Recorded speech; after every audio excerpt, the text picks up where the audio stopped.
온라인으로 예배에 참석하고 계신 우리 또 사랑하는 북교회 성도 여러분, 주님의 이름으로 환영하고 축복합니다. 우리가 계신 자리에서 우리가 또 하나님의 말씀을 받음으로 큰 은혜와 또 하나님의 자유하심을 누리시길 간절히 소망합니다. 코로나가 점점 확산되면서 우리는 참으로 어려운 시대를 살아가고 있습니다. 그럼에도 불구하고 우리가 감사할 수 있는 것은 온라인으로나 이 자리에 참석하거나 이제 어떤 상황에서도 우리가 어떻게 해서라도 예배를 드릴 수 있게 되었다라는 것에 참 감사하지 않을 수 없습니다. 어려운 상황일수록 그 안에서 하나님의 인도하심을 기억하면서 우리는 감사로 이 어려운 시기를 잘 극복해 나가시는 여러분들 되시기 바랍니다. 오늘 말씀 제목을 우리 다 함께 읽어볼까요? 시작! 오직 주 안에서 자유로이 행하세요. 여러분, 방금 제목을 읽었을 때 괄호 안에 있는 내용, 이 말을 포함했습니까? 아니면은 하지 않았습니까? 제가 저 문장에 괄호를 넣은 이유는요, 생략해도 되기 때문에 라는 의미가 아니라 오히려 그 반대의 의미로 강조하기 위해서 저는 이렇게 괄호를 넣었습니다. 그리고요, 당연히 그래야 하기 때문에 평소에도 자유로이 행하세요. 앞에는 당연히 괄호, 우리 주 안에서 자유로이 행하십시오. 이렇게 당연히 그래야 하기 때문에 넣었습니다. 우리는요, 오직 주님 안에서 자유로이 행해야 하는 존재라는 것, 이것을 꼭 잊지 말아야 합니다. 오직 주님 안에서 자유로이 행하시는 여러분들 되시기 바랍니다. 그래서 오늘은요, 여러분들과 자유라는 이 단어에 대해 함께 고민하며 말씀을 통해 교훈을 얻고자 합니다. 여러분, 그리스도인에게 과연 자유란 있을까요? 어떻게 생각합니까? 이 물음에 대해서요. 저와 여러분들에게 과연 자유가 있을까요? 먼저 답을 내리기 전에 이제 인터넷 한 포털 사이트에서 제가 자유라고 검색해 봤는데 거기서는 이렇게 자유를 정의하더라고요. 자유란 무엇에 얽매이지 않고 자기 마음대로 행동하는 일 또는 그러한 상태를 말합니다. 이 의미를 기억하며 다시 여러분들에게 묻겠습니다. 우리에게 자유란 있을까요? 엄밀히 말해 자유의지 말입니다. 적어도 저기 적혀있는 정의대로라면요, 우리는 자유할 수 없습니다. 자유로이 행할 수 없죠. 그러나 그리스도인의 자유는 조금 정의가 다릅니다.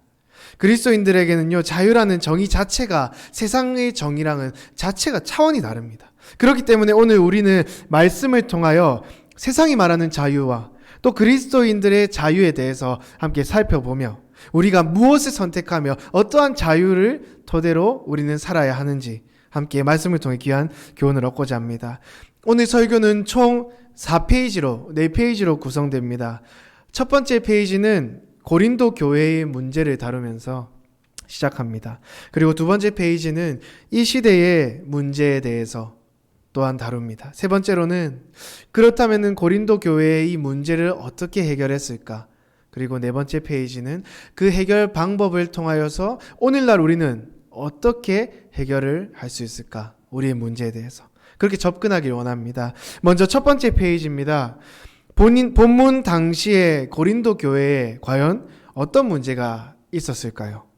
당시 고린도 교인들은 그리스도인의 자유에 대해서 관심이 많았습니다. 그래서 이제 성도들끼리 토론도 해보고 의견도 나눠보고 또 나름대로 정의를 정해보고 그렇게 했었습니다. 특히 고린도 교회 성도들 중에는요, 이 자유에 대해서 극단적으로 이 자유를 추구하는 사람들이 있었습니다. 오늘 본문 23절에 보면 모든 것이 가하나라는 단어가 있습니다. 그 문장이 있는데요, 본서의 저자인 이 바울은 23절에만 이 말을 반복해서 사용하고 있습니다. 그 사용한 이유는 당시 자유에 대해 극단적으로 생각하고 있었던 이들이 분명히 있었기 때문입니다. 그들은 본인의 양심에 거리낌이 없다면은 주변 사람들이 어떻게 생각하든지 상관없이 자유롭게 그들은 행했습니다. 그래서 바울은 이들에게 바른 가르침으로 교정하기 위해서 본문을 사용했습니다. 본문의 교훈을 가르칩니다. 모든 것이 가하나 유익과 덕을 세우지 않는다라고 합니다. 주께서 자유함을 허락하셨으니 모든 것이 가하다라고 이렇게 말하는 자들에게 그들이 정작 자유의 한 면만 보고 있진 않은지 다시 한번 되돌아보게 합니다. 자유함을 허락하셨지만 그 자유함, 모든 것이 가하나 모든 것이 유익한 것이 아니며 모든 것이 덕을 세우지 않는다라고 합니다. 그런데 그들은 주변인들이 상관없이 실족하든지 그거에 상관없이 그들은 거리낌 없이 행동을 하게 됩니다. 그리하여 교회가 병들기 시작하죠. 그리스도인들은 자유가 점점 이상하게 곡해되기 시작합니다. 특별히 그 당시에 크게 대두되었던 자유의 문제 중 하나는요, 우상 숭배의 고기에 관한 문제가 있었습니다.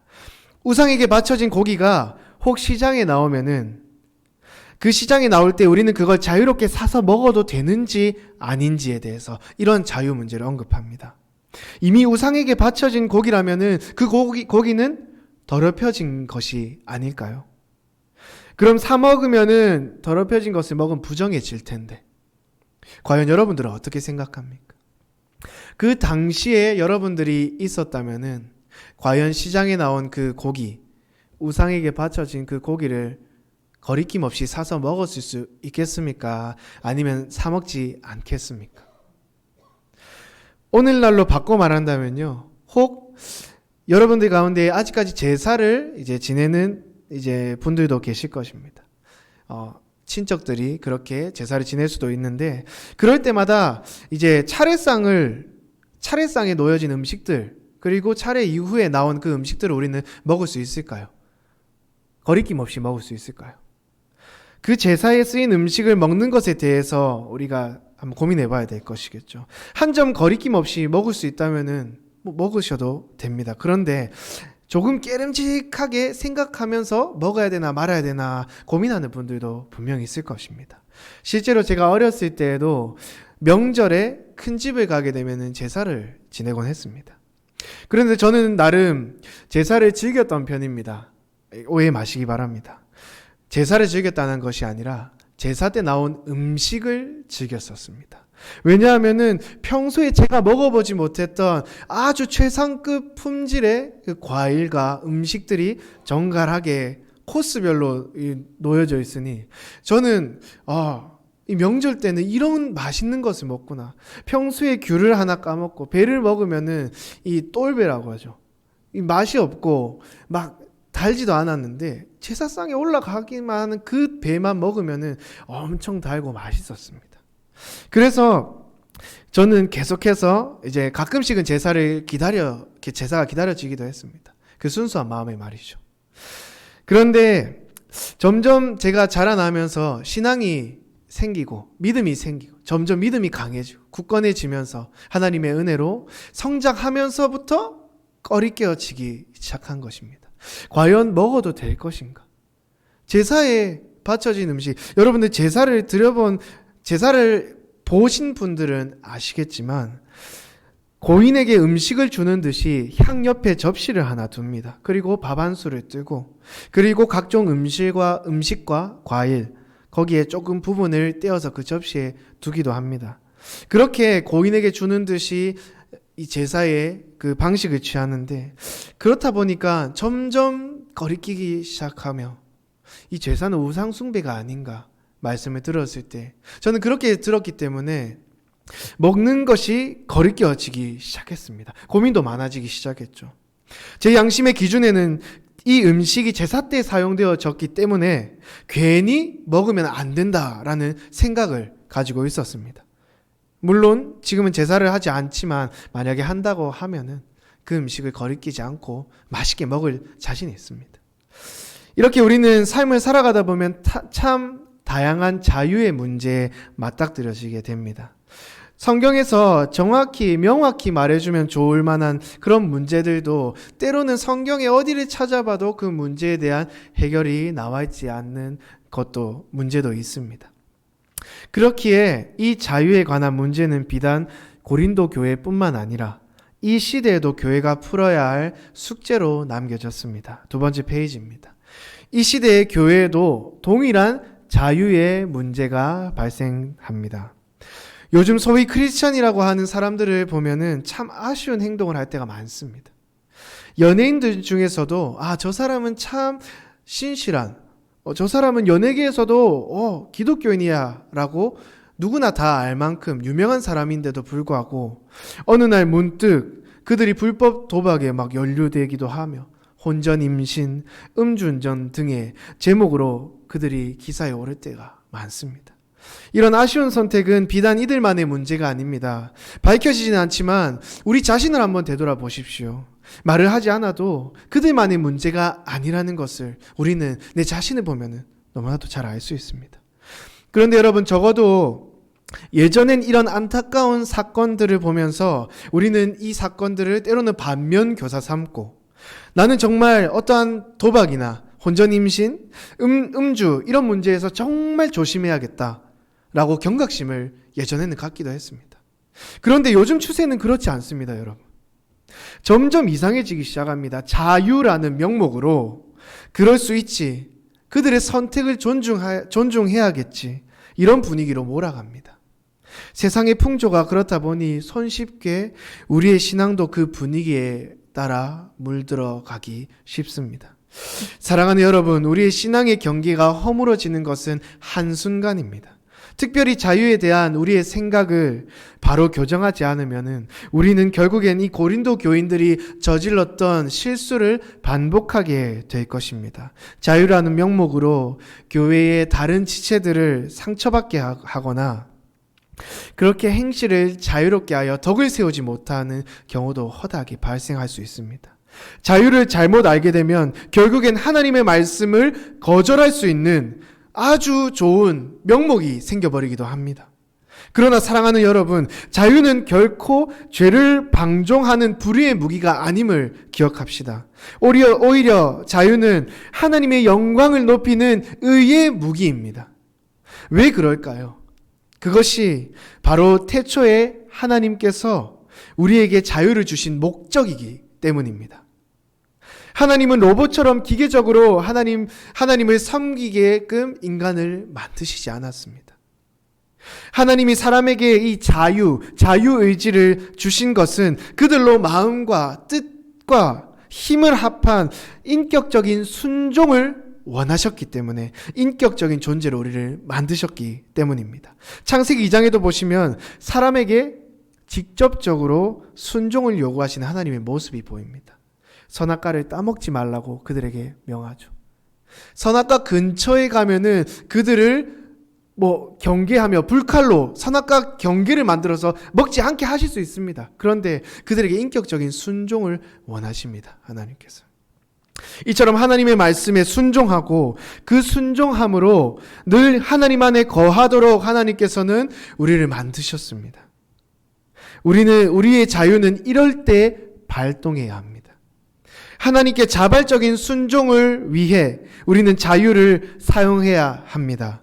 그게 원래 그리스도인에게 부여된 자유의 분명한 목적이기 때문입니다. 그렇다면 다시 고린도 교회의 상황으로 돌아가 봅시다. 오늘 본문에서는 자유를 잘못 이해하고 있는 이 고린도 교인들에게 바울은 어떻게 권면하고 있습니까? 3번째 페이지입니다. 무엇을 하든지 다 하나님의 영광을 위하여 하라. 아멘. 특별히 오늘 본문은 우상 숭배가 만연했던 시대적 배경을 두고 있습니다. 그래서 우상에게 바쳐진 제물에 관해 먹느냐 마느냐 하는 문제가 있었죠. 왜냐하면 우상 숭배 자체는 하나님께서 끔찍하게 싫어했던 죄악이었기 때문입니다. 그렇기 때문에 그들은 우상 숭배 때 쓰인 제물, 즉 양과 소, 곡식들에 대해 어떻게 대해야 할지, 처리해야 할지 몰랐었습니다. 어떤 이들은 우상 숭배로 더럽혀진 이 제물을 절대로 먹으면 안 된다고 하는 이들도 있었으며, 또 누구는 이게 우상에게 바쳐진 제물인지 아닌지 어떻게 아느냐, 마음대로 양심의 거리낌 없이 이 음식을 받으면 먹어도 된다라고 말합니다. 그렇다면 오늘 본문에서 이 문제에 대해서 어떻게 정확하게 말을 하고 있을까요? 우리 다 함께 본문 25절, 26절을 함께 읽어보도록 하겠습니다. 시작! 무릇 시장에서 파는 것은 양심을 위하여 묻지 말고 먹으라. 이는 땅과 거기 충만한 것이 주의 것임이라. 아멘. 여기서 시장에 파는 것은 25절에 시장에 파는 것은이라고 시작하죠. 이 시장에 파는 것이란 주로 우상에게 제사할 때 바쳐진 제물들을 말합니다. 당시엔 제사가 끝난 후 이 남은 음식들을 가져와서 시장에 내다 파는 경우가 허다했습니다. 본문에서는 이 음식에 대하여 우상에게 바쳐진 음식이라 할지라도 이미 시장에 나온 이상 이미 종교적 의미는 상실됐다라고 말을 합니다. 단지 음식의 하나일 뿐이다 라고 말하죠. 특별히 26절에는 아무리 우상에게 바쳐진 제물이라 할지라도 이미 근본적으로 그것들은 하나님께서 만드신 창조물이라는 것이겠죠. 그리고 우리에게 하나님께서 허락하신 음식이라는 것을 바르게 지적하고 있습니다. 어떤 용도로 사용되어졌든 시장에 나온 이상 우상에게 바쳐진 제물이라는 의미는 사라지고 하나님이 우리에게 허락하신 음식이라는 의미만 갖게 된다는 것입니다. 그렇게 하나님이 주신 음식에 대해 자유롭게 먹을 수 있도록 바울은 고린도 교인들에게 권면합니다.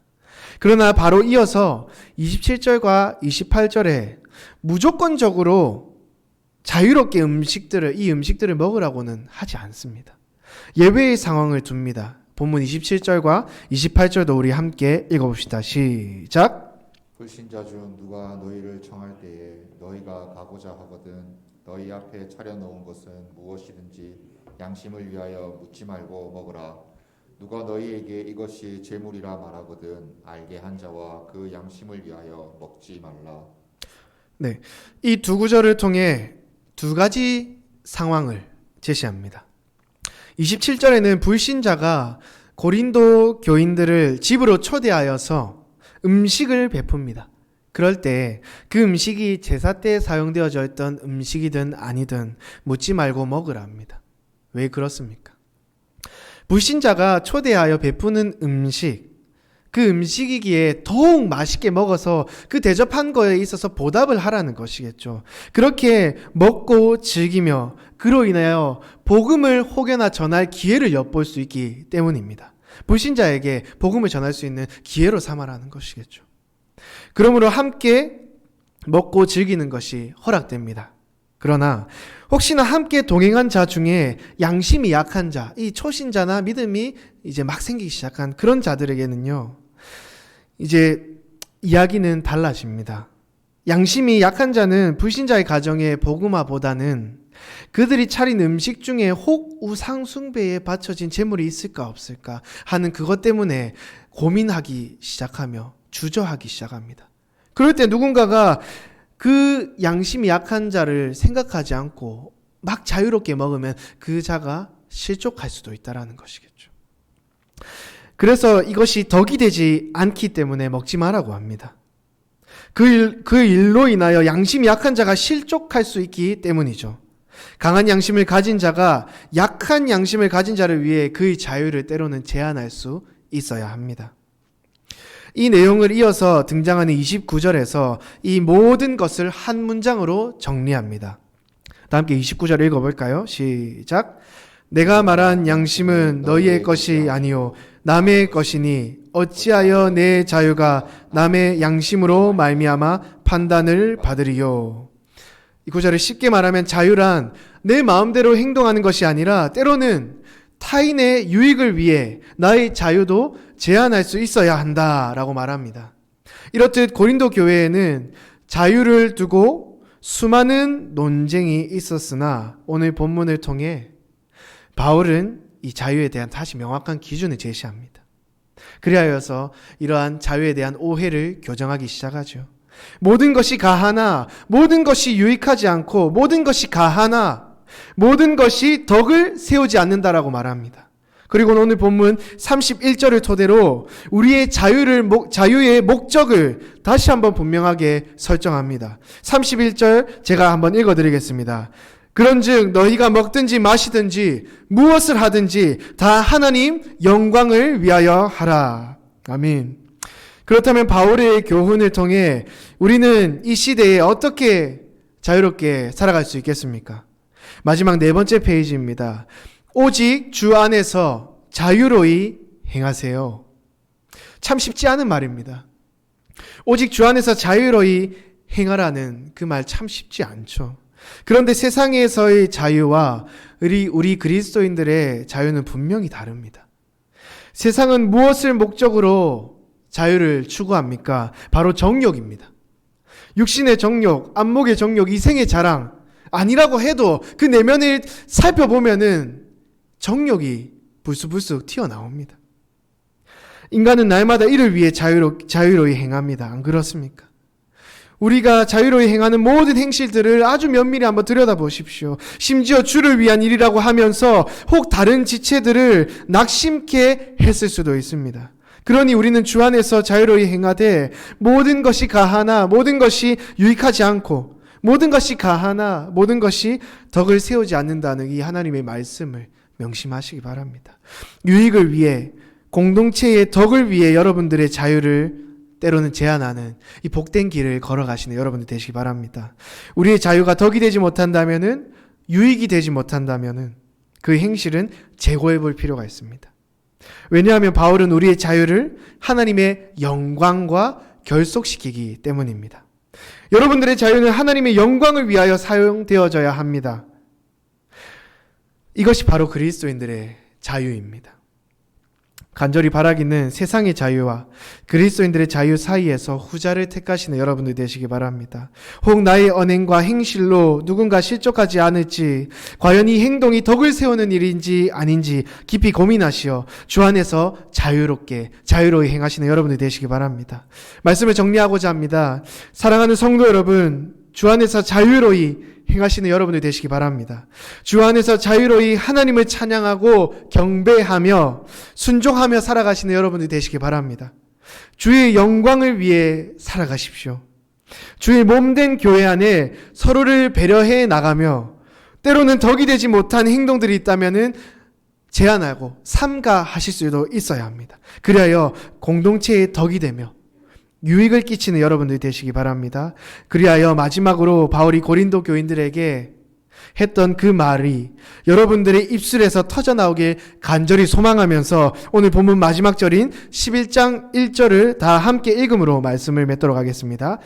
오늘 본문 11장 1절입니다. 다 함께 읽겠습니다. 시작! 내가 그리스도를 본받는 자가 된 것 같이 너희는 나를 본받는 자가 되라. 아멘. 고백하신 대로 살아내시는 우리 사랑하는 모든 성도 여러분들 되시길 간절히 소망합니다.